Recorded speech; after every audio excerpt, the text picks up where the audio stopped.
नमस्कार दोस्तों, the education power channel पर आप लोगों का स्वागत है। दोस्तों, आज के वीडियो में हम लोग बात करेंगे विशिष्ट शिक्षकों का सेवा निरंतरता के बारे में।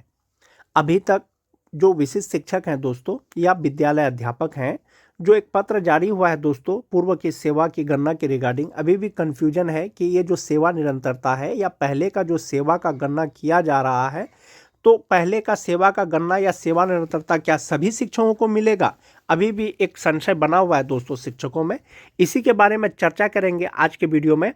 क्या सभी शिक्षकों को सेवा निरंतरता मिला है, या जब सेवा निरंतरता सब शिक्षकों को मिल जाएगा तो आपके वेतन पे क्या प्रभाव पड़ सकता है? वीडियो शुरू करने से पहले एक रिक्वेस्ट है दोस्तों, जो लोग मेरे चैनल को सब्सक्राइब नहीं किए हैं कृपया चैनल को सब्सक्राइब कर दें और बेल आइकन को दबा दें। तो चलिए बढ़ते हैं आगे। जो पत्र जारी हुआ है दोस्तों कि पूर्व की सेवा की गणना किया जाए, उससे जो संबंधित है दोस्तों, पूर्व सेवा की गणना मतलब प्रोन्नति हेतु, यानी जो प्रमोशन के योग्य हैं, जिनको प्रमोशन दिया जाएगा, उन्हीं का पहले का सेवा पूर्व का सेवा गिना जाएगा। स्थानीय निकाय शिक्षकों नियोजित शिक्षक की पुरानी सेवा अब सिर्फ प्रोन्नति यानी प्रमोशन के उद्देश्य से गिनी जाएगी। अगर आपका प्रशिक्षित वेतनमान का जो नियमावली के अनुसार 8 वर्ष है आपका प्रमोशन का, अगर प्रशिक्षित वेतनमान से अभी 8 वर्ष आपका पूरा हो गया है तो आपको प्रमोशन दिया जाएगा और आपकी पूर्व की जो सेवा की गणना है वो सिर्फ और सिर्फ प्रमोशन मिलेगा। जनरल तौर पर फिलहाल सभी शिक्षकों को सेवा निरंतरता नहीं दिया गया है। एक वो पत्र था दोस्तों, एक पत्र था कि जो बीपीएससी शिक्षक बने हैं नियोजित शिक्षक से परीक्षा पास करने के बाद, उनको भी पे प्रोटेक्शन का लाभ दिया जाएगा विशिष्ट शिक्षक के भांति ही। एक वो चीज हो गया। एक चीज ये क्लियर है दोस्तों कि जो पूर्व की सेवा की गणना है वो सिर्फ प्रमोशन में ही गिना जाएगा। 22 नवंबर 2025 को जो पत्र जारी हुआ है दोस्तों, जैसा कि आप देख पा रहे होंगे, आदेश संचिका संख्या 4207 शिक्षा विभाग, इसमें स्पष्ट किया गया है। क्या स्पष्ट किया गया है कि बिहार सरकार के आदेश संख्या 2558 दिनांक 9 सितंबर 2025 के तहत गठित समिति द्वारा की गई अनुशंसा के आलोक में, यानी जो गठित समिति गठित किया गया था 9 सितंबर को विशिष्ट शिक्षक विद्यालय अध्यापक से संबंधित, तो उसके अनुशंसा के आलोक में वर्ग 1 से 5 के विशिष्ट शिक्षक या विद्यालय अध्यापक, इसमें मोस्ट इंपोर्टेंट चीज है दोस्तों कि 1 to 5 के विशिष्ट शिक्षक या विद्यालय अध्यापक को वर्ग 6 to 8 के विशिष्ट शिक्षक विद्यालय अध्यापक के पद पर प्रोन्नति, यानी 1 to 5 वाले का होगा 6 to 8 में, एवं वर्ग 9 से 10 के विशिष्ट शिक्षक या विद्यालय अध्यापक को 11 से 12 के विशिष्ट शिक्षक या विद्यालय अध्यापक के पद पर प्रोन्नति हेतु स्थानीय निकाय अंतर्गत प्रशिक्षित शिक्षक के रूप में किए गए कार्य अवधि की गणना करना सुनिश्चित करें। यानी जो भी स्थानीय निकाय के शिक्षक से परीक्षा पास करने के बाद या तो बीपीएससी शिक्षक बने हैं या विशिष्ट शिक्षक बने हैं, प्रमोशन के लिए उसका जो स्थानीय निकाय के रूप में जो प्रशिक्षित वेतनमान मिल रहा था उस कार्य अवधि का गणना करना है। ये सिर्फ प्रमोशन में करना है दोस्तों। जनरल तौर पर सभी शिक्षकों को फिलहाल सेवा निरंतरता नहीं मिला है। जो प्रमोशन के योग्य हैं उन्हीं का पहले का सेवा गिना जाएगा, और इसमें कहा गया है कि यह आदेश तत्काल प्रभाव से लागू होगा। उक्त पर सक्षम प्राधिकार का अनुमोदन प्राप्त है। तो प्रोन्नति के लिए आपको सेवा निरंतरता दिया गया है। तो प्रशिक्षित वेतनमान की तिथि से आप ये देख लें कि आपका सेवा का 8 साल हुआ है या नहीं हुआ है, यानी प्रशिक्षित वेतनमान का 8 साल हुआ है या नहीं हुआ है। जो टीटी पास शिक्षक हैं दोस्तों, बहुत से शिक्षकों का ट्रेंड के रूप में बहाली हुआ होगा तो उनका सेवा का 8 साल हो गया होगा, यानी प्रशिक्षित वेतनमान का 8 साल हो गया होगा। बाकी टीटी पास शिक्षक का मैक्सिमम शिक्षकों का जो है प्रशिक्षण 31 मार्च 2019 को पूरा हुआ है, तो संभवतः अभी वो प्रमोशन के योग्य नहीं है। आप मूल तौर पर ये मान के चलें जो सेवा निरंतरता अभी आपको दिया गया है ये सिर्फ प्रमोशन में लागू होगा, अन्यथा अभी जनरल तौर पर सेवा निरंतरता नहीं दिया गया है। एक चीज ये हो गया दोस्तों, अगर आने वाले समय में अगर विशिष्ट शिक्षकों को सेवा निरंतरता का लाभ दे दिया जाएगा, सभी शिक्षकों को 2003 से लेकर के 2022 तक बहाल जो भी स्थानीय निकाय के शिक्षक विशिष्ट शिक्षक बने हैं, तो उनके वेतन पर क्या प्रभाव पड़ सकता है? जहां तक बात वेतन का है दोस्तों, जिस तरह से विशिष्ट शिक्षकों को नियमावली के अनुसार पे प्रोटेक्शन दिया गया है, वेतन संरक्षण दिया गया है, उसी तरह से जो भी नियोजित शिक्षक परीक्षा पास करने के बाद बीपीएससी शिक्षक बने हैं उनको भी पे प्रोटेक्शन दिया जाएगा।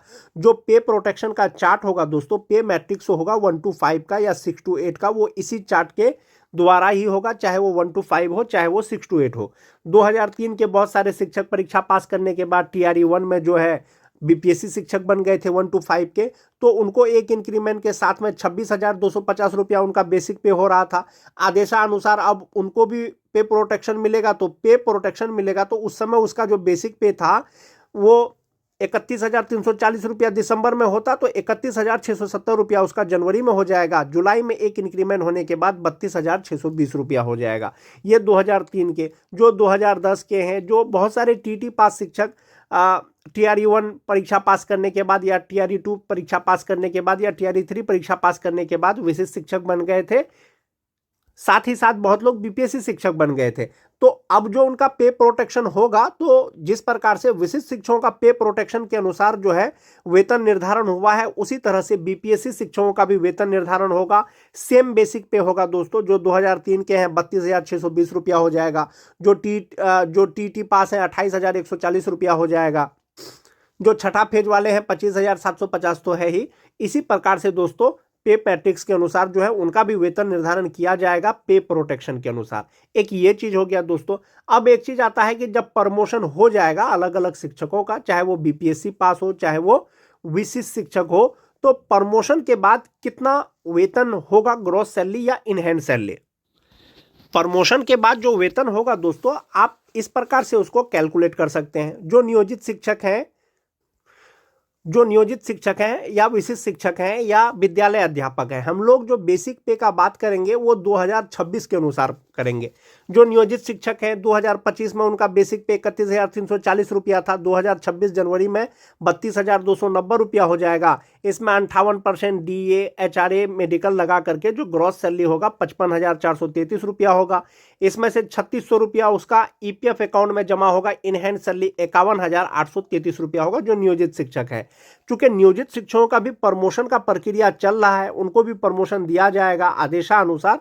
तो ये जो 32,290 है दोस्तों, ये बेसिक पे 34,130 के आसपास में हो जाएगा। और ये स्नातक ग्रेड का स्केल होगा, और इसमें जो उसका ग्रॉस सैलरी होगा वो 58,432 रुपया होगा, और इनहैंड सैलरी उनका 54,832 रुपया हो जाएगा प्रमोशन के बाद। जो 2003 के नियोजित शिक्षक परीक्षा पास करने के बाद विशिष्ट शिक्षक बने हैं, वेतन संरक्षण के अनुसार जो जनवरी 2026 में जो बेसिक पे होगा 32,620 होगा। जनवरी 2026 इसलिए कहा जा रहा है दोस्तों चूंकि सक्षमता 1 और सक्षमता 2 पास शिक्षकों का जो बेसिक पे है वो जनवरी में ही सेम हो जाएगा 2026 में, अभी कुछ का अंतर है।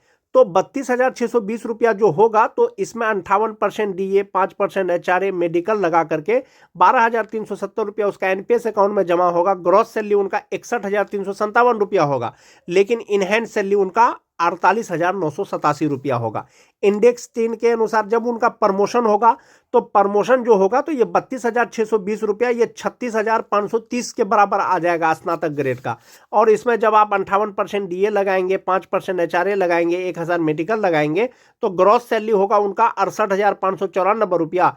13,852 रुपया उनका एनपीएस अकाउंट में जमा होगा। इनहैंड सैलरी 54,742 रुपया होगा। तो इस प्रकार से आप ऐसे ये देख सकते हैं दोस्तों, जो नियोजित शिक्षक का यदि प्रमोशन होता है 1 to 5 का, तो 51,833 से उनका इनहैंड सैलरी 54,832 रुपया हो जाएगा। जो 2003 के विशिष्ट शिक्षक हैं 48,987 रुपया से 54,742 रुपया इनहैंड सैलरी हो जाएगा प्रमोशन के बाद, जो 2003 के विशिष्ट शिक्षक हैं। जो 2006-7 के शिक्षक हैं दोस्तों, विशिष्ट शिक्षक हैं, 31,670 रुपया इनका बेसिक पे जनवरी 2026 में होगा, चाहे वो विशिष्ट शिक्षक हो चाहे वो बीपीएससी शिक्षक हो। सबका चूंकि पे प्रोटेक्शन के अनुसार बेसिक पे बराबर हो जाएगा अलग अलग नियुक्ति वर्ष के अनुसार। तो इसमें 58% डीए एचआरए मेडिकल लगा करके जो ग्रॉस सैलरी होगा 59,598 रुपया हो जाएगा। 12,009 रुपया उसका एनपीएस अकाउंट में जमा होने के बाद 47,589 रुपया इनहैंड सैलरी हो जाएगा।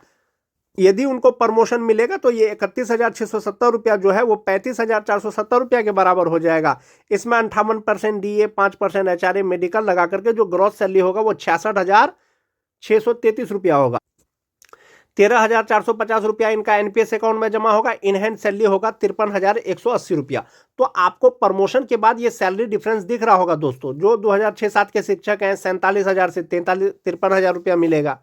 इसमें एक होंगे जो 2009-10 के शिक्षक होंगे।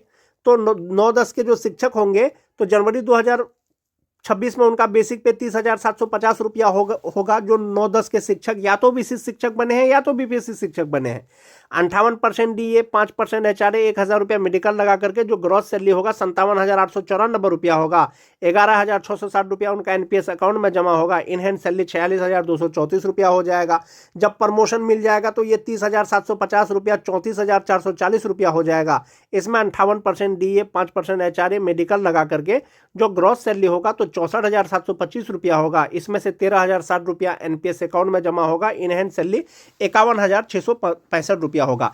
इस प्रकार से दोस्तों ये जो मैं आपको ईयर बता रहा हूं 9-10, तो 9-10 का मतलब हुआ विशिष्ट शिक्षक ही नहीं, साथ ही साथ बीपीएससी शिक्षक भी जो अब विद्यालय अध्यापक बने हैं पे प्रोटेक्शन के अनुसार उनका भी बेसिक पे इसी के आधार पर वेतन निर्धारण किया जाएगा और उनका भी वेतन बढ़ेगा। और प्रमोशन के बाद इनहैंड सैलरी यही होने वाला है दोस्तों विशिष्ट शिक्षक या बीपीएससी शिक्षकों का। स्नातक ग्रेड में कितना बेसिक पे होगा आप उसको इस चार्ट के माध्यम से भी देख सकते हैं। सपोज कीजिए कि जो 2003 के शिक्षक हैं 31,670 रुपया पे उसका फिक्सेशन हुआ, लेकिन जुलाई 2025 में उनका बेसिक पे 32,620 रुपया हुआ। तो जाहिर सी बात है जनवरी 2026 में भी होगा। तो ये 32,620 रुपया जो होगा जब इनको प्रमोशन होगा तो 6 to 8 में होगा। तो 32,620 के बराबर का जो इंडेक्स है वो 36,530 रुपया हो जाएगा बेसिक पे। उसी तरह से जो 2010 के शिक्षक हैं दोस्तों 9-10 के उनका 30,750 रुपया होगा जनवरी 2026 में। अगर प्रमोशन होगा तो इनके पास का जो बेसिक पे है वो 34,440 रुपया होगा। उसी तरह से स्नातक ग्रेड में भी सेम प्रोसेस होगा दोस्तों, जिसका बेसिक पे 28,840 रुपया है। अब उनका प्रमोशन होगा तो बेसिक पे 30,900 रुपया हो जाएगा। तो यही पे मैट्रिक्स के आधार पर उनको जो है आने वाले समय में वेतन मिलेगा प्रमोशन के बाद। आज की वीडियो में दोस्तों बस इतना ही। धन्यवाद।